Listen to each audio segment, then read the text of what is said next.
So, I'm just going to show you how to get the CPU out of the Beebo. So you only need to do this if something has gone wrong with the update. Normally the update will just complete, you just leave it alone, it finishes. Watch the video on how to do the update if you haven't done that already. If something horrific has gone wrong, here's how to open this up. So, take the screws off the side. They're fuzzy drives, but belts will work too. Take that off. Carefully put this to the side. Careful when you're picking it up not to get this stuck on the screen. I don't want to take the screen off. Alright, underneath here, you'll see inside here, there is a board that we need to remove. Try some angles for that. There's a board we need to remove from there. So, the board we'll get out is going to look like this. Alright, that's got the micro SD on it. So, to do that, we're going to put our fingers in the side here. So there's two little clips, and we're going to put our fingers on them. Alright? I'm going to put one finger here. There's another little clip over here. I'm going to put my finger on those, and I'm going to press these clips on. Watch out not to damage this. There's a gold cable to your side for your left finger.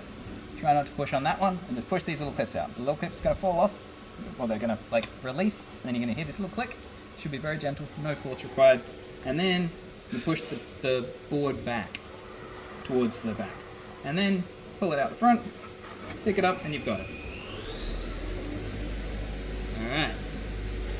Now, you're going to remove this SD card, micro SD card. We're going to have to flash that with the new firmware. Once you have got the new firmware on here, reinsert, printing side goes out. There's a bump on that side. Then the SD card goes down like that. So the SD card should be facing down. Now we're going to have to put it back in. This process is a little bit fiddly, so just make sure the camera is in the right angle so it can see what's going on. You might have to drop down a little so you can see what I'm doing. Alright, I don't know if you can see in there. See how there's the gap for where we go? You see there's a bit? In there is where we're going to put the CPU. There's two little clips. So the way to do that is we feed it in here with our two little fingers, grip like that, and then we want to force it, just gently move it back. There's no force required. Just keep going back. You'll see that I'm just moving it over the top, and then you'll see that it's just sat in this little thing. Now you'll see that it's just sitting up, but it's sitting in its little thing. I'm hanging on with my other finger at the moment so it doesn't fall out, but that's just because I'm angling it. Alright? So you can see that? Alright. Now what we need to do is we want to lift it up a little bit. So you see I've picked it up so it's kind of diagonal. Hopefully you can see some of that in there. You can see that it's kind of diagonally now. That's so it sits all the way forward and all the way nice and flush, right? So now I'm just going to press it down and it's going to go click. You see it goes click. You don't need to do very much force there. If you're using too much force, it means you haven't got it sitting forward enough. You want to have it sitting forward so it's nice and flush. So that's that's how to get the card back in. Oh, sorry, I put my hand in the road. That's how to get the card back in. Not the CPU module back in with the card in it. So then just wrap this cable around the top there, wrap these cables around the bottom there, sit the top back on. So these guys are going to get a little bit stuck in there, so you're going to have to feed them back in. And then you're good. Now, time to turn it back on again.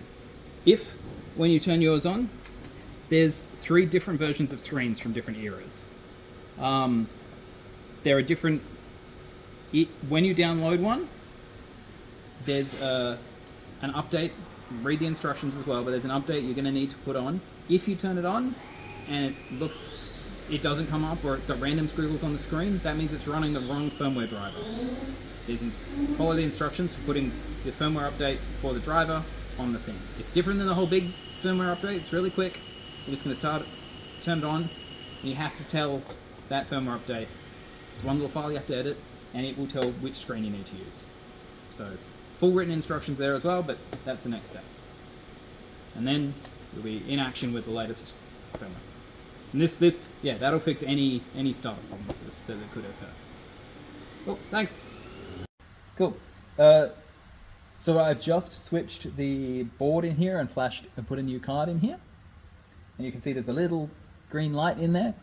You might be able to see that little green light there. There we go. So that's the CPU board that's got a new SD card on. But you see I've turned it on and there's nothing on the screen. Oh no. However, that's because you can see that this unit is a pretty early and somewhat unclean unit. So the card image, when you flash it, it has the driver for the latest unit's panels for a current, well, a few years old unit panel.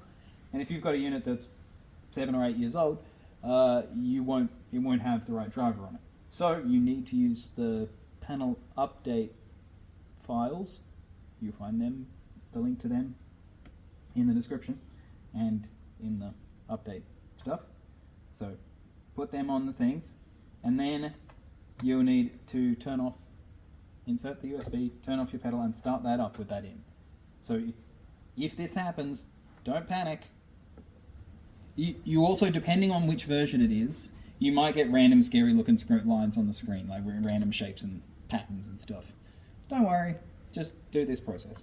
So then we will need to update with that USB in.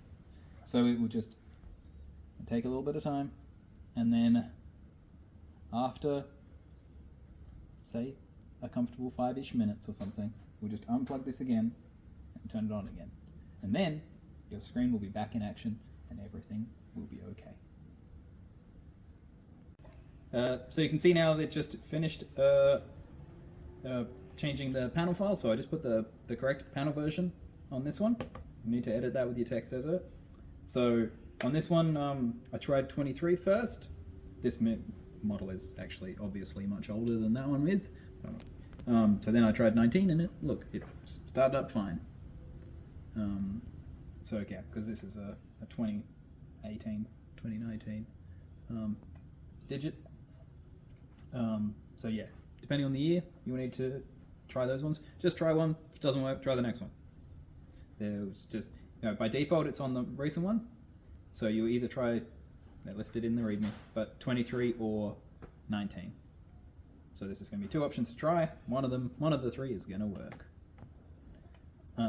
Yeah, and then you can see it's fully updated, even though this one is from the dawn of time.